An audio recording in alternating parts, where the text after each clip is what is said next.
여러분 안녕하세요. 한 주간 돈의 흐름을 쉽고 재미있게 짚어드리는 월부 주간 머니 이슈 5월 2주차 시작합니다. 사실 이번 주에는 뭐니 해도 5.12 대책, 소재 지역에서 새낀 집을 살 수 있게 하는 거, 그거가 가장 이슈였죠. 근데 그거는 여기서 뭐 10분 동안 얘기할 거리가 아니고 한 20분 정도 심도 있게 다뤄야 되기 때문에 구해줘 월부 콘텐츠에서 다루는 걸로 하고요. 오늘은 모두가 얘기하는 그 소식 말고 사람들은 잘 모르지만 중요한 이 내용을 여러분들한테 소개를 해드리려고 하고요. 이 뉴스가 뭐죠? 대출 규제로 서울 거주자가 경기 아파트를 폭풍 매수하고 있다고 합니다. 사람들이 전부 다 서울 아파트 얘기만 하잖아요. 근데 서울 아파트 말고 우리가 잘 모르는 사이에 사람들이 경기도 아파트를 엄청나게 사고 있습니다. 그래서 그거에 대해서 제가 말씀을 좀 드릴게요. 데이터를 한번 보겠습니다. 실제로 지금 얼마나 사고 있나. 지금 5월이잖아요. 그러면 1, 2, 3월에 이제 거래량이 다 나왔어요. 올해 1분기하고 2025년 1분기를 비교를 해보겠습니다. 거래량을. 자, 경기도에서 2025년 1분기에 34,211건이 거래됐어요. 확실히 많이 되죠? 경기도가 크긴 커요. 26년 1분기는 44,000건입니다. 그러니까 만 건이 는 거예요. 근데 여기서 또 재밌는 게요. 경기도 아파트를 이 뉴스가 서울 거주자가 산다고 했잖아요. 서울 거주자가 얼마나 샀냐를 분석을 했거든요. 자, 서울 거주자가 2025년 1분기에는 34,211건 중에 4,312건이에요. 그래서 전체의 12.6%를 서울 거주자가 샀습니다. 근데 올해 1분기에는 44,405건 중에 6,862건, 즉 전체의 15.5%로 증가했어요. 그럼 이 얘기는 뭐냐? 서울 사람들이 지금 경기도 아파트를 사기 시작했다는 거예요. 그게 더 많이 늘어났다는 거죠. 점점 늘어나고 있는 거예요. 그럼 이유가 뭐냐? 이유가 뭘 것 같으세요, 여러분들은? 요즘에 이제 저하고 했으니까 이제 좀 읊어야 돼요. 3년 했으면 읊어야 돼. 서울에 규제 지역이 많아져서인가요? 좋아요. 맞아요. 규제 지역이 많아지면은 뭐 때문에 사람들이 어려워져요? 규제한다는 건 뭘 규제하는 거예요? 살 때는 어떻게 사요? 살 때는 대출을 해요. 그쵸? 근데 규제할 때 대출 규제하잖아요. 그러니까 대출 규제가 빡빡한 거예요, 서울이. 대출이 잘 안 나오는 거야. 거군요. 그러니까 이런 일이 벌어지는 거죠. 예를 들어서 종잣돈이 똑같이 2억이 있어요. 한 명은 서울에서 집을 사고 싶은데 서울의 규제 지역에서는 대출이 예를 들어 40%밖에 안 나와요, 집값에. 그러면은 예를 들면은 한 3억 5천짜리 집밖에 못 사는 거예요. 3억 5천에 40%면 4, 32, 4, 5, 1억 4천이 나오거든요. 자기 돈 2억 있다고 했죠. 그러면은 두 개 합치면 3억 4천이잖아요. 거기에 1,000만 원 정도 어디서 막 융통을 해가지고 친구한테 빌려가지고 집을 사거나 이렇게 하는데 경기도에서는 70%까지 대출이 나올 수가 있어요. 와, 거의 2배네요. 그렇죠. 그러니까 같은 종잣돈이어도 경기도 지역이랑 서울 지역이랑 살 수 있는 아파트의 가격이 어떻게 돼요? 차이가 나죠. 이왕이면 비싸니까 해거든지 아니면은 뭐 조금 더 평수가 넓던지 이런 경우가 많겠죠. 그래서 서울 거주자분들 중에 내가 지금 내 집 마련을 꼭 하고 싶은데 서울에서는 도저히 살 수가 없구나, 그런 분들이 경기도로 눈을 돌리고 있는 거고, 이 가설이 이 숫자에 의해서 검증이 된 거예요. 실제로 사람들이 그렇게 경기도로 옮겨가고 있다라는 거고요. 첫 번째 원인이. 자, 그러면 두 번째 원인은 뭘까요? 주로 무슨 일이 있었길래 또 그럴까요? 이런 생각을 해봐야 돼요. 왜 내 집 마련을 왜 하려고 했을까? 그러니까 서울에 살면서 굳이 경기도까지 가면서, 물론 대출이 더 나오니까 가는 거긴 하지만 우리는 이제 이런 생각을 해봐야 되거든요. 이런 사고방식이 내가 시장을 읽는데 크게 도움이 돼요. 오케이, 좋아. 집을 살려고 하는데 대출이 안 나오니까 경기도로 갔다. 근데 그 전에 집을 왜 살려고 했을까 생각을 해봐야 된다는 거예요. 전세가 요즘 없어져서 그런가요? 이호님이 이제 요즘에 아주 나하고 하면서 많이 늘었구만. 오랫동안 보신 분들 아시겠지만 최근 한 6개월 정도는 키 맞추기 장세였죠. 그죠? 키 맞추기 장세라는 게 뭐냐면 오히려 강남이나 고가 지역은 매매가 주춤하고 가격이 일부 떨어지기도 하는데 외곽 지역이 엄청나게 올랐잖아요. 근데 이거는 제가 저번에 설명을 했듯이 전세가하고 매매가의 차이가 상대적으로 작은데, 예를 들면 강남 아파트는 매매 40억에 전세 15억 이런데, 뭐 노원구나 이런 서울의 외곽 지역에 있는 아파트들은 매매가 7억에 전세 4억 이랬단 말이에요. 근데 전세가 갑자기 너무 오르는 거야. 그러니까 오르는 게 문제가 아니고 전세 매물이 아예 제로, 없는 거예요. 근데 전세 만기가 돼서 갑자기 임대인이, 집주인이 내가 들어가겠으니까 나오십시오 라고 하는 거죠. 그럼 그분이 처음에 어쩔 수 없죠, 알겠습니다, 그동안 잘 살았습니다 하고 나와서 그 단지에 있는 전세를 찾겠죠. 근데 그 단지에 전세가 어때요? 없어요. 집을 살려고 봤더니 이미 집값은 한 5천만 원 올라서 7억 5천이고, 내가 갖고 있는 돈에다가 대출받아 살려고 했더니 여기는 무슨 지역? 그 규제 지역. 그러니까 이분들이 어때요, 이제? 어떡하냐, 이거? 전세도 없어. 월세는 내가 아예 감당이 안 될 것 같아. 집을 살려고 봤더니 1년, 2년 전에는 대출이 나왔었는데 작년 10.15 대책 이후로 대출이 안 나와. 당장 지금 집주인 며칠 날 들어온다고 내가 나가야 돼. 그럼 이분들이 그 다음으로 눈을 돌리는 데가 규제가 약한 지역, 그래서 대출을 많이 받을 수 있는 지역. 근데 이게 사실이냐를 보려면 그거를 여러분들이 어떻게 보셔야 되냐면은 논리적으로 이해가 되냐가 중요한 게 아니에요. 그렇게 단순하지 않기 때문에. 그럼 그 말이 진짜인가 보려면 실제로 그대로 일이 일어났나를 봐야 되는 거죠. 근데 그대로 일이 일어났어요, 안 일어났어요? 일어났죠. 그러니까 이거가 참이라는 거예요. 아, 지금 서울 수도권 시장은 임대 시장이 불안해졌고 그분들이 집을 살려고 했더니 대출 규제가 있어. 대출 규제가 있어서 집을 살 수가 없어. 그러니까 이 사람들이 대출 규제가 덜한 지역으로 옮겨가려고 한다. 그 다음에 또 하나 더 있어요.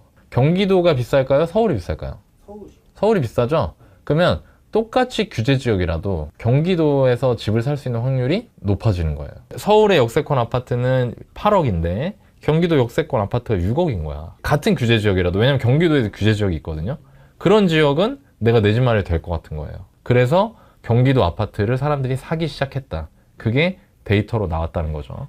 자, 그러면 이제 이게 궁금하시겠죠, 여러분들. 어디가 많이 샀을까? 여러분들 궁금해요? 자, 여러분들이 궁금해 하실 것 같아서 제가 한번 말씀을 드려보겠습니다. 주요 지역은 구리, 하남, 광명, 남양주, 부천 등입니다. 다 서울이랑 가까운 곳이네요. 다 가깝죠. 다 붙어 있죠. 그러니까 좀 전에 말한 게 납득이 되는 거죠. 예를 들어 구리에 산 사람들은 뭐 강동구라든가, 강동구에서 실제로 구리로 내 집 마련해서 이사 나가시는 분들 많아요. 송파구라든가 광진구라든가 이런데, 중랑구라든가 이런데 사시는 분들이 구리 아파트 매매를 많이 하셨을 겁니다. 왜냐하면 구리는 지금 현재 비규제 지역이에요. 그리고 제가 말씀드린 데 중에 또 비규제 지역이 남양주입니다. 남양주는 구리 바로 옆에 붙어 있죠. 그죠? 그리고 거기는 비록 서울과 완전히 인접은 아니지만 뭐가 있어요? 하남 미사요. 아니죠. 남양주는 너무 순수하게 얘기해서 내가 정말 할 말을 잃었지만 다시 구리가 있고 남양주가 있어요. 여러분들 이게 서울이 이렇게 있으면 여러분들 기준으로 이쪽이 동쪽, 이쪽이 서쪽입니다. 여기 구리가 있어요. 여기 남양주가 있습니다. 남양주는 구리처럼 서울에 딱 붙어있진 않아요. 근데 남양주도 거래가 많이 됐어요. 왜 그러냐? 남양주에서 서울로 들어오기가 편해요. 8호선 때문에. 그래서 그쪽에도 사람들이 많이 간 겁니다. 그 다음에 얘기 나온 데가 광명. 자, 광명은 여기 있죠, 여기. 광명도 어디에 붙어 있어요? 구로구, 뭐 강서구 이런 데랑 연접이잖아요. 서울에 굉장히 가깝죠? 그 다음에 또 하나가 어디였어요? 하남이었죠. 하남은 또 여기 있어요, 여기. 그러니까 지금 보면은 서울에 다 붙어 있어요. 부천은 또 여기 있어요, 여기. 그러니까 경기도도 다 같은 경기도가 아니라 서울에 붙어있는 지역에 산 이유는 당연히 서울 거주자들이 많이 샀기 때문이죠. 그리고 그 흐름이 아까 제가 말씀드린 것처럼 지금까지 온 거예요. 그럼 여기서 이제 하나 내 집 마련이나 이런 거에 관심 있으신 분들이 생각할 게 있죠. 뭐가 있을까요?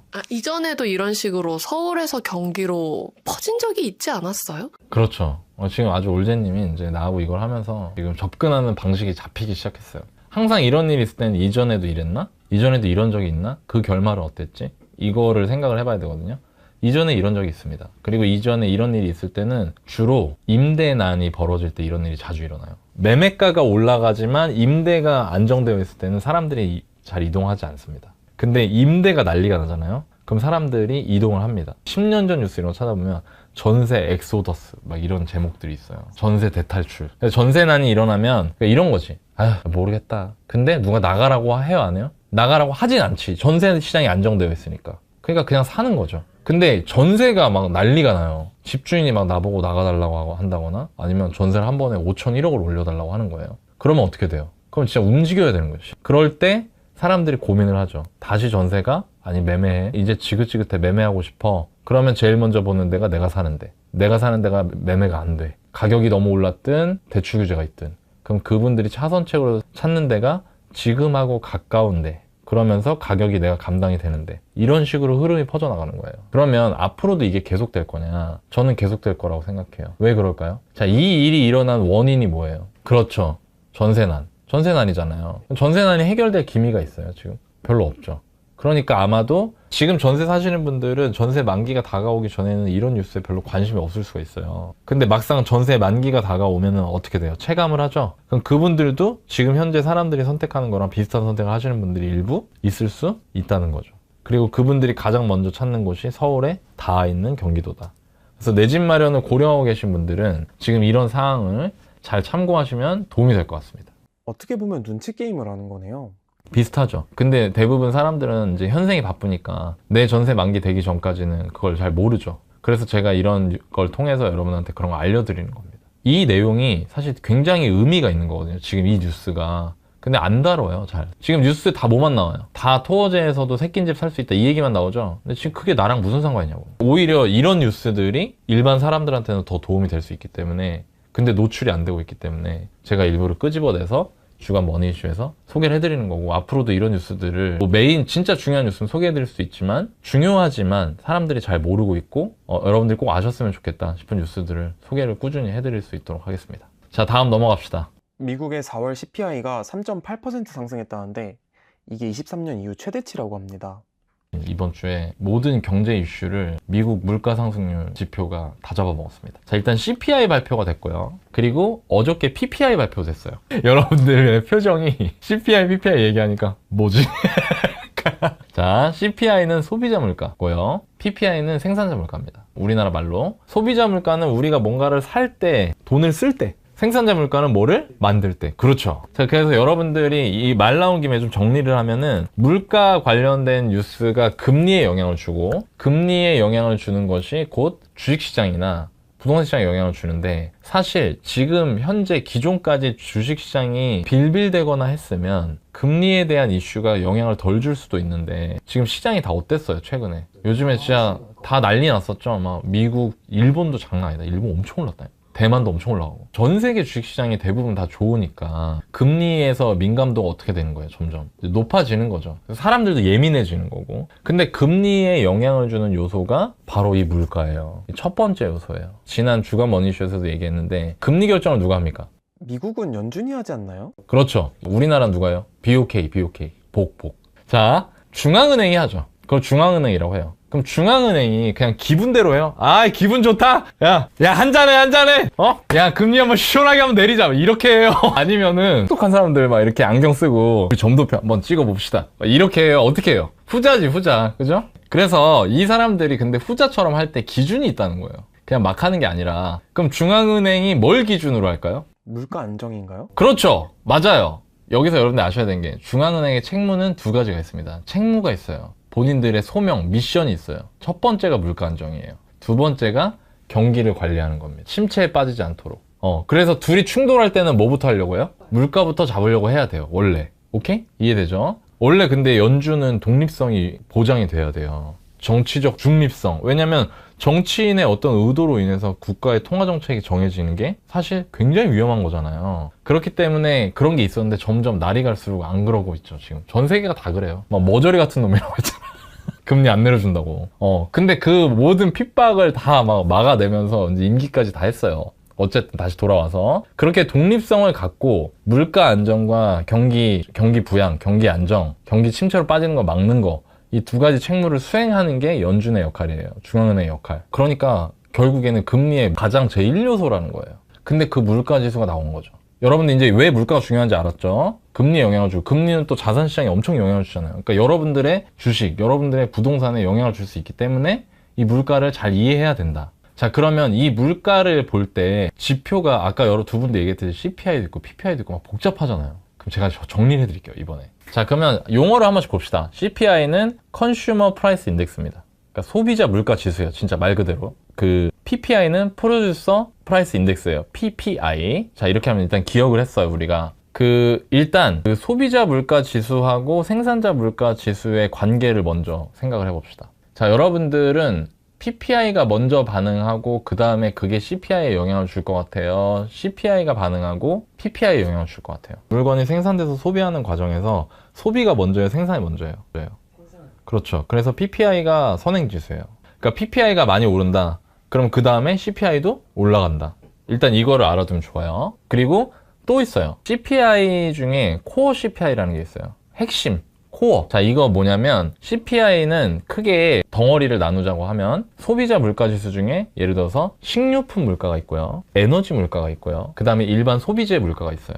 크게 세 덩어리로 나누면 소비재도 또 나눌 수 있는데 그냥 심플하게 서비스가 있고 재화가 있어요. 근데 그냥 소비재라고 할게요. 근데 에너지하고 식료품은 코어 CPI가 아니에요. 코어는 아까 말한 에너지와 식료품을 제외한 나머지 CPI를 코어 CPI라고 해요. 왜 그럴까요? 예를 들어서 날씨가 너무 안 좋아서 흉년이 들었어. 그럼 식료품 물가 어떻게 되겠어요? 엄청 올라가겠죠? 이게 변동성이 어때? 얘네가 높죠. 에너지도 어때요? 지금 에너지 어떻게 됐어? 난리 났죠. 그러니까 진짜 이 전체 CPI에는 에너지랑 식료품이랑 이 소비재도 이제 재화랑 서비스로 나눌 수 있는데 이것들 중에 코어 CPI는 이 두 개를 빼는 거야. 식료품이랑 에너지를. 얘만 보는 거야. 얘가 진짜 물가다. 얘가 진짜 추세를 볼 수 있다. 이거죠. 지금 개념이 이해됐죠? 자, 이 상태에서 결과를 한번 봅시다. 지금 CPI가 3.8% 상승으로 나왔어요. 전년 동월 대비. 그러니까 지난 1년간 3.8%가 오른 거예요. 자, 그럼 이게 높은 거냐? 아까 말했듯이 연준의 목표는 물가 안정인데 연준의 물가 목표는 연 2%예요. 일단 그걸 넘었어. 근데 그거보다 더 중요한 게 사람들이 솔직히 물가가 오를 수밖에 없었잖아요. 왜 그래요? 에너지 때문에. 그죠? 기름 때문에. 전쟁 나가지고 지금 기름값 우리나라 엄청 올랐잖아, 우리나라도. 근데 그것 때문에 사실 2%는 말도 안 된다는 걸 다 알고 있어. 자, 아는 것은 위기다? 아니다. 근데 예상치가 있었어요. 미국은 월가에서 막 JP모건 여러분들 들어본 이런 유명한 회사들이 지표를 자기들이 예상치를 내요. 그래서 이런 기사를 보면 항상 예상치 상회, 예상치 하회 이런 뉴스 이렇게 나오죠? 그죠? 여러분들 기사 보실 때. 근데 이 3.8%가 예상치를 상회한 게 문제인 거예요.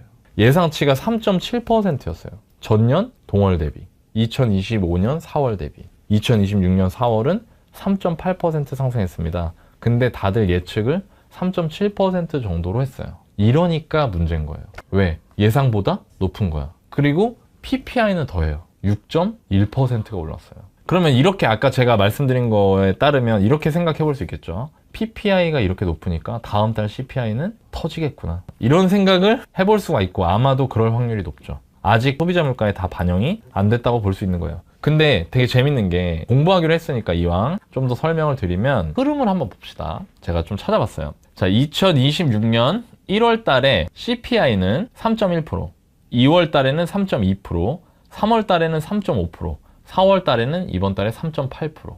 점점 어떻게 돼요? 점점 오르고 있죠? 코어 CPI는 1월 달에 2.9%, 2월, 3월, 4월에 전부 다 2.8%예요, 아직. 그러니까 재화 쪽으로는 아직 옮겨붙지 않은 거예요. 그러니까 무슨 얘기냐면 에너지 쪽이 다 올린 거예요, 지금. 그죠?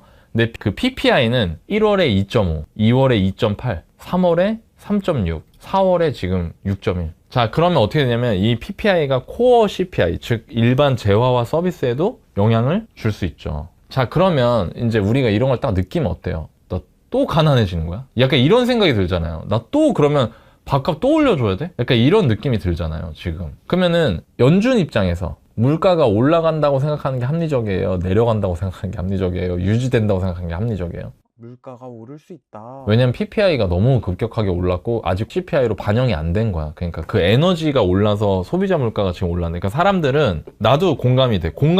뭐냐면 사실 물가 올랐다고 하는데 식당 밥값이 오르진 않았어, 아직. 여러분들 느끼죠? 그죠? 신발 가격이 오르진 않았어. 목욕탕 가격이 오르진 않았어. 그냥 뭐만 올랐어요? 주유소 기름값만 올랐어, 지금. 근데 이제 이게 만약에 계속 오래 간다. 생산자 물가가 올라가기 시작을 했죠. 생산자 물가가 올라가기 시작했다는 거는 우리가 사용하는 재화와 서비스도 가격이 오를 수 있겠죠. 그러니까 이런 상황인 거야. 지금 그 경계선에 있는 거예요. 이해가 돼요? 중앙은행 입장에서는 금리를 내리는 게 합리적이에요? 유지하는 게 합리적이에요? 올리는 게 합리적이에요? 그냥 상황 다 떠나서. 아, 인상도 할 생각인 것 같아요. 그렇지. 일단 내리는 건 절대 안 되는 거야. 말도 안 되는 거야. 니네가 생각하는 것처럼 금리 내리는 거를 기대하지 마. 점점 이 상황으로 가고 있는 거죠. 그거를 연준이 기준금리를 하는 거는 연준 이사회에서 해가지고 한 두 달에 한 번 결정하잖아.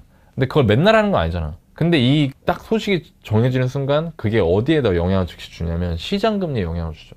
시장금리는 실시간으로 바뀌니까. 그래서 시장금리가 4.3대에서 4.4대로 0.1%가 올랐어. 하루에. 보통 하루 만에 그렇게 오르기도 해요? 오르죠. 근데 이게 쇼크가 큰 거죠. 국채금리 그렇게 막 움직이지 않아요, 쉽게. 그러니까 이게 그만큼 지금 시장에 충격을 준 거야. 자, 이렇게 충격을 줬어요. 그러면 시장금리가 올라갔어요. 시장금리가 올라간다고 했을 때 이제 주식시장을 한번 생각을 해봅시다. 지금 주식시장이 화랑이었던 게 모든 회사들이 다 같이 좋아진 거예요? 아니면 일부 회사들이 확 좋아진 거예요? 일부 회사가 끌고 올라간 것 같아요. 그 중에 탑이 뭐였어요? AI와 반도체? AI가 팡 터지니까 반도체가 팡 터진 거죠. 지금 현재 서사는 AI가 주도하고 있잖아요. AI를 뭐라고 해요? 기술주라고 하죠. 테크주라고 해요. 근데 이 기술주와 테크주의 주가 형성의 기본적인 메커니즘은 성장 기대감이에요. 원래는. 왜? 야, AI가 세상을 바꾼다. 야, 너 에이전트 AI 알아? 이제는 챗GPT 클로드가 아니야. 챗GPT 클로드 같은 생성형 AI는 내가 예를 들어서 나 부산 출장 계획 짜줘 하면은 부산 출장 어디 호텔에 가고 맛집은 여기야 이렇게 알려줘 나한테. 그 예약은 누가 해야 돼? 내가 해야 돼. 에이전트 AI는 나 부산 출장 계획 짜줘 하면 걔가 지가 예약까지 다 해. 내 취향을 학습을 시켜놓으면 진짜 완전히 사람처럼 구는 애들이 이제 나오기 시작하는. 그 사람들이 막 바뀐다 막 기대감이 엄청나게 크고 그러니까 AI 반도체 이쪽이 엄청 올라간 거잖아요. 근데 이런 애들 특징이 있어요. 금리에 민감할까요? 둔감할까요? 금리에 민감해요. 얘들이 오히려.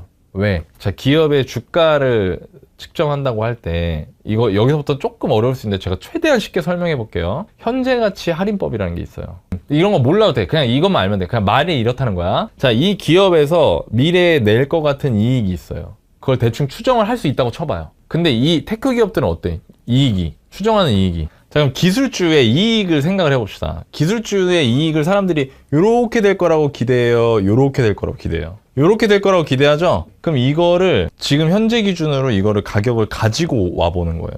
그래서 이 이익을 현재 기준으로 가져와서 그 현가를, 그걸 현재 가치라고 하거든요. 그러니까 이 미래 가치를 현재로 끌고 와보는 거예요. 계산을. 근데 만약에 금리가 1%라면 지금으로부터 1%가 올라간 상태에서 이만큼의 이익, 그리고 1%가 2번 올라간 상태에서 이만큼의 이익, 1%가 3번 올라간 상태에서 이만큼의 이익이 되겠죠. 그죠? 그럼 이걸 현재 가치로 가져온다는 얘기는 1%로 얘를 나누면 되는 거예요.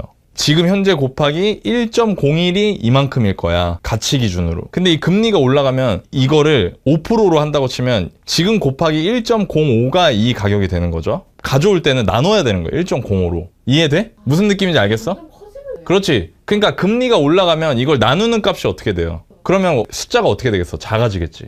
그래서 금리가 올라가면 이 현재 가치를 끌고 올 때 현재 가치 이 숫자가 작아져요. 그래서 원래는 이론적으로는 원래 금리가 올라가면은 이런 뭐 반도체 주식들은 뭐 떨어질 수밖에 없다. 타격을 입는다. 뭐 이런, 그러니까 이론만 알고 있었는데 그 이론의 뒤에는 또 이런 원리가 있었던 있는 거죠. 거네요. 네, 이거를 할인이라고 해요. 그러니까 여러분들은 할인이라고 하면 물건 세일하는 거 생각하잖아요. 근데 이게 제가 수학과 나왔잖아요. 경제학적 경영학 용어예요. 이걸 현재 가치로 할인한다고 해요. 할증의 반대말인 거예요. 근데 금리가 올라가면 올라갈수록 미래에 있는 같은 숫자라도 지금으로 가지고 오면 금액이 작아지는 거죠. 이해돼요? 자, 그러니까 원래는 금리가 올라가는 인상기에는 기술주가 주가에 타격을 입는 게 정상이에요. 자, 근데 지금 어떻게 됐어요? 뉴스가. 자, 우리 미국 주식, 뉴욕 증시 PPI 충격에도 AI 반도체 강세. PPI, CPI 다 영향을 많이 주겠죠. 왜? PPI는 일단 생산자들한테는 쥐약이잖아. 근데 원가가 엄청 올라간다는 얘기잖아. 그죠? 그리고 아까 제가 간편하게 얘기했어요. 생산자 물가가 소비자 물가에 사후적으로 영향을 준다. 근데 이게 100% 통하진 않아. 왜? 경쟁이 있잖아요. 그러니까 아무리 내가 원가가 높아져도 다른 애랑 경쟁하니까 소비자 물가를 못 올리는 경우들이 있어요. 실제 현실에서는. 그러니까 생산자 물가 올라가면 기업들 입장에서는 죽을 맛인 거예요. 이제. 순이익이 줄어드는 거군요. 순이익도 줄어들고 심각한 경우에는 진짜 사업이 안 되지. 어려운 거죠. 그런데도 기사 보면은 AI 반도체 강세, S&P 500이랑 나스닥 최고치. 심지어 아까 얘기했듯이 이런 기술주들은 이런 금리가 올라갈 때 주가에 반영되는 게 네거티브인데 부정적인 영향이 있는데도 걔들이 주도해서 오히려 최고치가 된 거야. 그죠? 그럼 우리나라도 볼까요? 공포와 환호의 하루. 450포인트 널뛰기 한 코스피. 우리나라 코스피도 엄청 빠졌다가 또 올라갔죠? 외국인들이 엄청 매도해서 쭉 빠졌는데 우리 개인 투자자들이나 막 엄청 받아냈죠, 이거를. 외국인들은 또 환율도 영향이 있어요. 물가가 오른다, 금리가 오른다, 금리가 오르니까 달러에 대한 수요가 는다. 달러에 대한 수요가 느니까 환율이 어떻게 돼요? 오르죠. 환율이 오르니까 환율이 불안해지죠. 그러니까 외국인들이 그래서 물가 상승 지표 발표하기 전날에 외국인들 매도를 많이 했었어요. 무슨 뭐 정책실장이 무슨 얘기를 해서 그렇다 뭐 이런 얘기도 있는데 본질적으로는 외국인들 매도가 많았어서 그런 거예요. 우리나라 주식시장이. 물론 그것도 영향이 있을 수 있죠. 그게 외국인들한테 영향을 줬을 수 있죠. 뭐지? 뭔 소리지? 뭐를 하겠다는 거지? 왜 갑자기 정부에서 삼성전자, SK하이닉스 저렇게 얘기하지? 이게 영향이 있을 수 있었겠지만 기본적으로 더 큰 영향은 저는 개인적으로 물가지표 발표를 앞두고 환율이나 이런 게 불안해질 거라는 생각을 했던 거죠. 기존에 벌어놓은 것도 있고. 그래서 일단 차익 실현하자라고 했던 것 같아요. 자, 어쨌든 그렇게 돌아갔는데 코스피도 엄청 올랐죠. 내렸다가 오르고 미국도 내렸다가 올랐어요. 정리해 볼게요. 물가가 예상치보다 높게 나왔다. 그리고 CPI, 코어 CPI, PPI 중에 PPI가 제일 앞단에 있는데 이게 가장 많이 올랐고, 그 다음에 CPI는 에너지, 기름값 때문에, 그거랑 실제로 통계 뜯어보면은 미국은 주거비도 넣거든요. 소비자 물가지수에. 주거비도 많이 올랐어요. 그게 영향을 많이 줬어요. 그래서 코어 CPI, 즉 뭐 재화나 서비스에 대한 건 아직 오르지 않았지만 사실 안 오를 거라고 생각하는 게 더 이상한 거다, 지금 상황이. 자, 그러니까 금리가 올랐다. 시장 금리가 먼저 반응을 했다. 시장 금리가 오르면 원래는 테크주 같은 거는 주가에 안 좋은 영향이 있어야 되는데, 그럼에도 불구하고 오히려 잠깐 하루만 몇 시간 빠졌다가 다시 그만큼 올라갔다. 이게 지금까지 내용이잖아요. 그럼 왜 그러냐? 왜? 지금은 어떻게 진단해야 되냐면, 금리나 이런 매크로적 변수가 시장을 지배하고 있는 게 아니라 기업들의 실적이 그거를 이겨내고 있는 거예요. 그동안 보여준 실적들에 대한 사람들의 믿음이 아직 남아있는 거예요. 흔들리지 않는 거예요. 그러니까 물가를 이겨낸다, 이 테크 기업들은. 네, 역설적으로 그렇기 때문에 테크 기업들만 올라간 거예요. 실적이 좋았던 애들만 올라갔어요. 매일매일이 롤러코스터 같은데 어떻게 대응해야 하나요? 그렇지. 이럴 때 어렵겠지. 조금 내가 강하게 드라이브를 한번 걸어볼까? 라고 판단할 만한, 뭐 예를 들어서 금리도 내려가고 있고 물가도 좀 안정되어 있고 기업들 실적도 고르게 잘 나오고 있고, 이런 거라기보다 기업 실적을 제외한 나머지는 불안불안하잖아. 지금 이 모든 사단이 유가 때문에 벌어진 일인데 또 갑자기 막 몇 대 더 맞을래? 막 이러고 있잖아요. 막 그러니까 불안불안하잖아요. 그 상태니까 원래는 모든 환경이 좋은 시장은 아니에요. 근데 지금 이거를 뭘로 이겨내고 있냐면 그 기업들의 실적, 그 기업들이 그동안 보여줬던 그 실적들, 앞으로도 이럴 거라는 아직까지 남아있는 믿음들, 그런 것들이 지금 시장에 견인을 하는 거죠. 이쯤에서 드는 생각은, 그럼 앞으로 나도 진짜 그냥 실적만 보고 실적 좋은 기업들만 모아가야겠다, 이게 맞나요? 원래는 그렇게 하는 게 맞죠. 정석대로 한다고 하면. 근데 저는 제가 몇 번 얘기했지만 저는 개인적으로 그걸 할 자신이 없어요. 그러니까 무슨 얘기냐면은, 저는 제가 여기서 유튜브 촬영하고 막 부동산 여러분들 저 임장도 하고 막 뭐도 하고 여기서 강의도 하고 여러분들이랑 이런 거 촬영도 하고 막 이렇게 하면서 개별 기업들의 실적을 다 하나하나 다 찾아보고, 모래사장에 반을 찾기잖아, 일반인이 한다는 게. 개별 종목 투자를 한다는 거는. 지금 사람들이 삼성전자나 하이닉스 엄청 좋아지잖아요. 근데 진짜로 자기가 그 기업들에 대한 의도를 가지고 굉장히 저렴한 가격에 사서 지금까지 수익을 계속 유지하고 있거나 혹은 자기 기준으로 매도했거나 한 사람이 몇 명이나 될까요? 물가도 좀 불안불안하고 실적이 지금까지 잘 나오고 있는데 앞으로도 괜찮을까, 이런 거에 대해서 걱정이 된다. 그러면 어떻게 하면 될까요? 제가 지난주에 얘기했던 거예요. 몰빵 안 하면 되는 거죠. 근데 몰빵 안 하는 게 쉽냐? 어렵다는 거죠. 왜 그럴까요? 제가 가진 돈이 너무 작아서요. 그지? 녹을 것 같지? 그리고 또 뭐가 있어요? 남들은 다 어때? 이미 많이 벌었잖아. 근데 지금 난 아닌 것 같잖아. 그러니까 그걸 견디지 못하는 거예요, 사람들이. 근데 제가 투자자로서 자신 있게 말할 수 있는 게 있어요. 그럴 때 하면 안 돼요. 왜냐면 돈을 못 벌어도 망하진 않잖아요, 안 하면. 그죠? 그러면 너나니 아예 하지 말아야 되나요? 그래서 그거에 대한 힌트를 제가 언제 준 거예요? 지난주에 줬잖아요. 워렌 버핏 포지션을 따라하라고. 포지션을 따라하라고. 그 사람이 지금 주식을 사냐 안 사냐를 따라하려고 하지 말고 그 사람이랑 비슷한 상황으로 자기를 만들려고 하라고. 그 사람하고 비슷한 상황이 뭐예요? 반은 주식, 반은 자산, 반은 현금이잖아. 그럼 나도 그렇게 흉내를 내보라는 거야. 근데 제 현금은 너무 보잘것없어요. 작고 소중해요. 그럼 더 작고 소중한 애를 둘로 만드시라 이거예요. 어쨌든 그러면 내가 소외되지도 않고 오를 때, 떨어질 때 기회를 잡을 수도 있고, 그렇게 접근하시는 게 맞는 것 같아요. 되게 많은 사람들이 지금 들어가요 말아요 이렇게 생각하지만 그건 아무도 몰라요. 여러분들이 보는 수많은 유튜브 콘텐츠에 나오는 무슨 전문가 이런 분들이 얘기하시잖아요. 그분들이 그 회사의 실적, 그 회사의 전망, 사업 전망은 맞출 수 있을지 몰라도 주가는 맞출 수 없어요. 부동산 마찬가지예요. 입지 전문가가 나와서 이 지역은 천지개벽할 겁니다. 이 지역은 좋은 아파트입니다. 이 아파트가 여기는 좋은 동네입니다. 이건 말할 수 있어요. 근데 그 아파트 가격은 맞출 수 없는 거예요. 그러니까 그거를 절대 잊으시면 안 되고, 지금 막 포모나 막 답답한 마음이나 이런 걸 느끼시는 분들이라고 하더라도, 만약에 내가 여기에 시장에 여러 가지를 봤을 때 아직 실적이 받치고, 사실 우리나라 PER도 지금 낮거든. PER도 낮아. 우리나라 주식시장은 아직도 낮아. 왜냐면 그만큼 실적이 압도적으로 성장한 거예요. 그렇기 때문에 여전히 뭐 코스피가 고평가라고 나는 보지 않는다. 그런 각자의 판단을 해보시고 판단하신 다음에 투자를 한다고 했을 때 정말 중요한 건 오히려 투자한다고 했을 때 투자를 어떻게 하느냐가 훨씬 더 중요한 거예요. 맞추냐 못 맞추냐보다. 왜냐면 내가 못 맞출 확률이 반이니까. 그래서 어느 정도는 현금을 꼭 가지고 계시고, 그렇다고 해서 현금만 들고 떨어질 거야 기우제 지내면서 기다리지 마시고, 일부는 또 본인이 열심히 공부하셔가지고 그나마 안전해 보이는 거, 그나마 부담이 덜해 보이는 거에 투자를 해보시는 걸 권한다. 그렇게 말씀을 드리면 될 것 같습니다.